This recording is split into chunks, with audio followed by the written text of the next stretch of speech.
Assalamualaikum warahmatullahi wabarakatuh. Alhamdulillahirabbil alamin. Sebelumnya saya mengucapkan banyak-banyak terima kasih terlebih dahulu kepada teman-teman subscriber channel ini yang sudah bersedia memberikan supportnya ya, sehingga saya semakin bersemangat memberikan informasi, tips dan trik bagaimana caranya menyikapi aplikasi Facebook supaya kita mengaplikasikan Facebook ini dengan benar dan terhindar dari pelanggaran, supaya tidak terjadi hal-hal yang tidak kita inginkan tanpa disengaja ya. Kebanyakan teman-teman itu tidak sengaja melakukan interaksi yang keliru. Jadi topik pembahasan kali ini adalah saya mengulangi tema yang hampir sama ya. Jadi untuk memperjelas, mungkin video saya yang kemarin-kemarin mungkin kurang jelas bagi teman-teman yang baru menonton video saya, terus melakukan pertanyaan yang sama ya. Diulang-ulang pertanyaannya sehingga saya agak kewalahan untuk menjawab komentar dari teman-teman, yaitu pertanyaan yang sama diulang-ulang, banyak yang masih gagal paham ya teman-teman. Jadi harapan saya setelah ini, baik teman-teman semua yang baru menonton ataupun yang sudah lama masih setengah-setengah pemahamannya ya, masih setengah-setengah, akan saya perjelas lagi di sini mengenai bagaimana sih interaksi yang benar, interaksi yang sehat itu seperti apa, terus kenapa demikian harus saya jelaskan juga ya, biar teman-teman itu nanti tidak masih ngambang gitu istilahnya, masih kurang yakin kenapa kok dilarang, kenapa kok nggak diperbolehkan. Saya nggak melarang ya, saya nggak memperbolehkan begitu, tapi saya menyarankan seperti ini dan alasannya seperti ini ya teman-teman. Langsung ke intinya saja.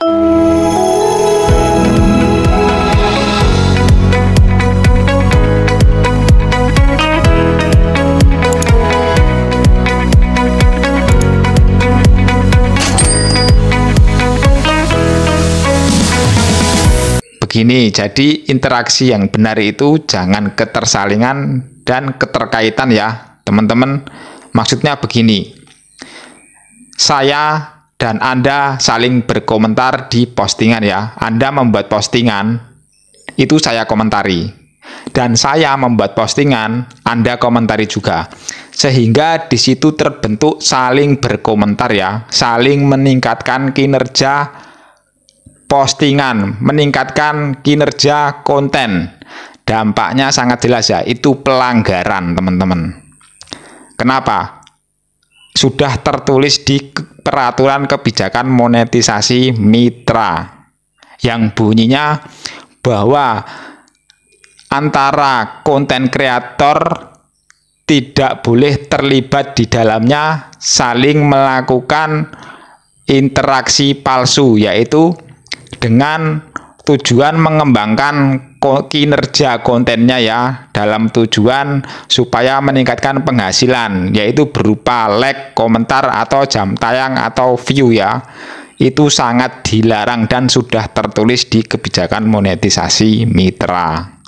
Banyak teman-teman semua yang melanggar karena mungkin tidak tahu ya. Intinya banyak yang belum paham seperti itu. Ada pertanyaan, berarti tidak boleh yang lewat di beranda kita komen ya? Bukan seperti itu teman-teman. Jadi yang lewat di beranda itu adalah algoritma ya. Algoritma itu bisa kita bentuk teman-teman, bisa kita rubah. Kalau teman-teman itu dari awal sudah membentuk algoritmanya secara keliru, secara kesalingan keterkaitan, maka di beranda teman-teman akan selalu terbentuk konten-kontennya, postingannya, orang-orang yang suka berkomentar di postingannya teman-teman. Coba cek ya, coba perhatikan.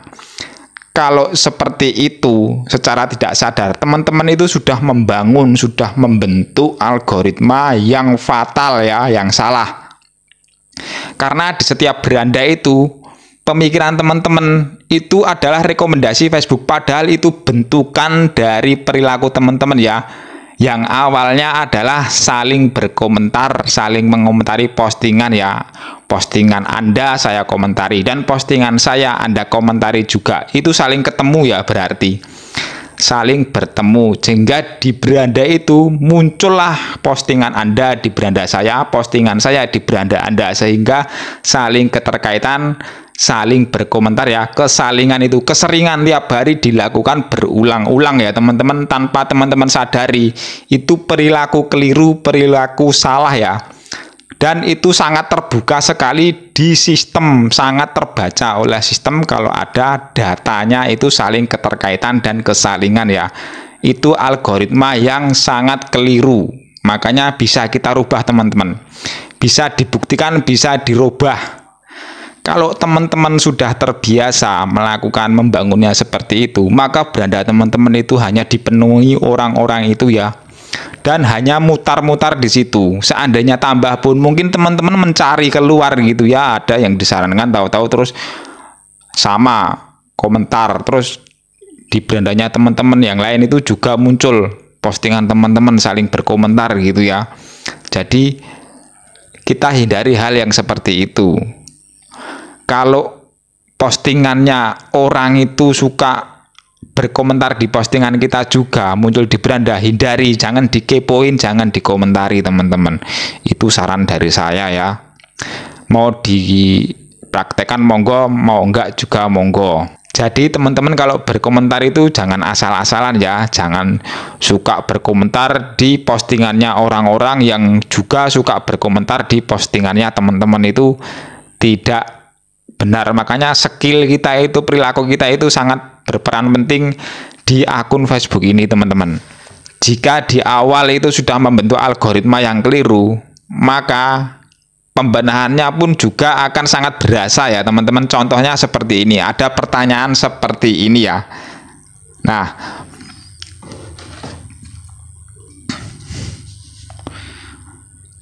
setelah dia itu mempraktekannya, karena kebiasaannya dia itu sudah terbiasa sering melakukan saling interaksi, dia berkomentar di postingan saya ya.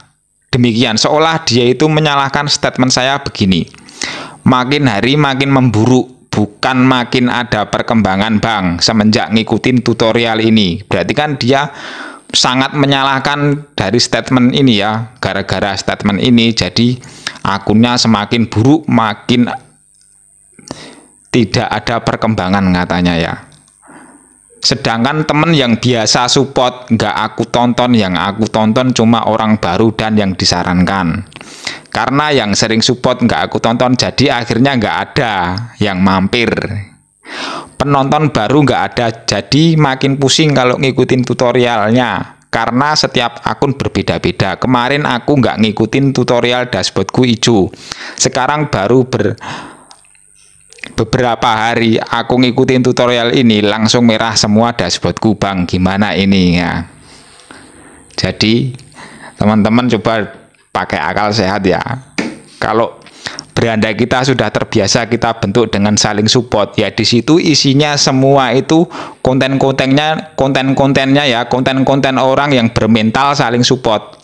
Jadi kalau kita sudah memulai tidak membalas, tidak berkomentar di postingannya, misalkan si A, si B, si C ya, tidak kita komentari. Karena apa? Si A, si B, si C itu sudah sering berkomentar di postingan kita kan, jadi kita hindari. Jadi terus dia merasa, oh si ini kok nggak pernah mampir lagi ke postinganku ya, itu mentalnya ya, kok ini sudah nggak pernah mampir, ternyata lewat di berandanya. Terus dia pasti berpikiran seperti ini, karena sudah tidak pernah mampir maka dibalaslah tidak mau mampir lagi. Jadi tidak mau berkomentar, tidak mau mampir balik gitu ya. Intinya dia berkomentar hanya berharap supaya komentarnya itu dibalas berkomentar juga di postingannya. Intinya begitu ya, karena kita tidak berkomentar di postingannya, sehingga begitu postingan kita mampir di berandanya, dia membalas tidak berkomentar di postingan kita, sehingga postingan kita menjadi sepi. Bener nggak? Jadi sepi ya, pasti itu. Untuk pembentukannya dimulai dari situ teman-teman, pasti dampaknya akan menjadi sepi. Semua itu algoritma jadi berubah nanti, karena yang awalnya saling keterkaitan kita rubah ya, karena kita sudah nggak mau lagi berkomentar di postingannya. Dia jadi beranggapan, wah ini sudah nggak pernah mau mampir di postinganku, lewat di berandaku, enak kali lah dia ku komentar terus aku nggak pernah dapat komentar juga. Pikirnya seperti itu kan, jadinya terus postingan kita nggak dibalasnya juga ya kan.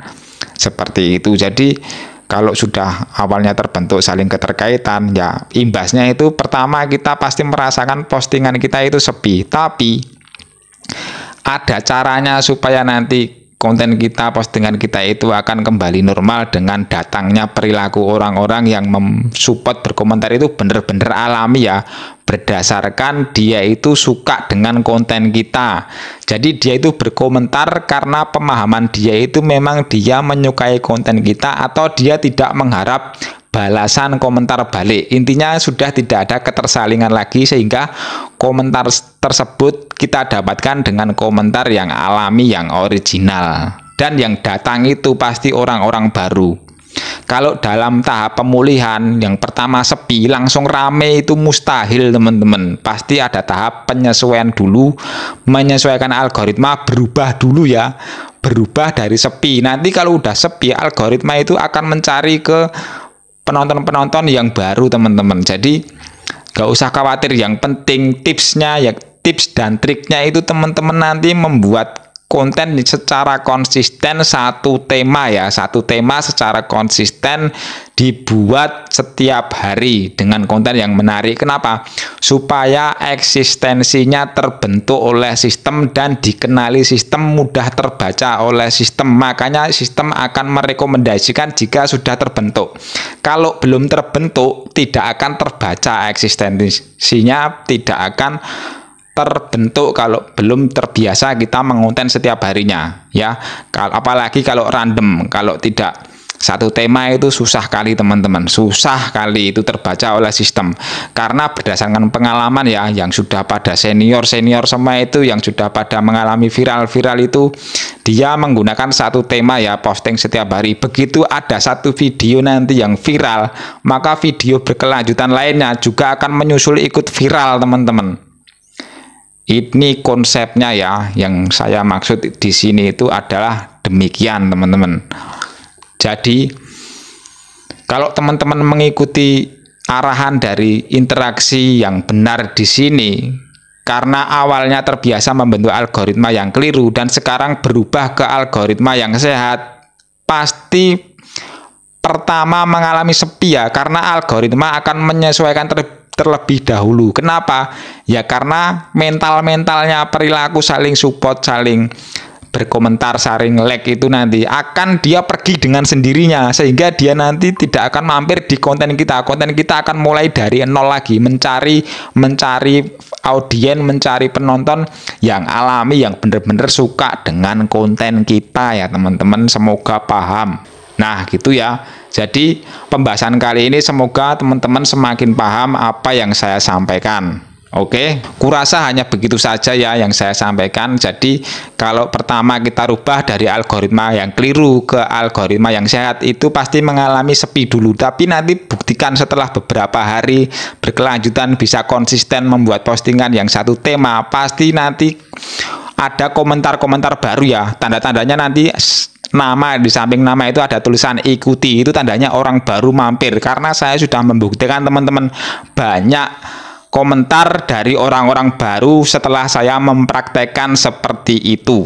Oke, semoga sudah pada paham ya. Jadi demikian saja yang saya sampaikan ke teman-teman semua. Semoga membantu, semoga bermanfaat. Jadi harapan saya itu teman-teman tidak salah paham dan berinteraksi dengan sehat. Semoga akunnya bisa berkembang ya dengan yang alami, yang original, yang memuaskan. Nanti kalau bisa berhasil, hasilnya pasti memuaskan. Karena apa? Karena kita membangunnya dengan alami, tidak dengan audiens yang abal-abal, audiens yang saling mensupport. Itu bukan seperti itu ya. Jadi kita dapatkan yang alami, kita bangga, kita puas gitu teman-teman. Oke, wassalamualaikum warahmatullahi wabarakatuh. Semangat selalu.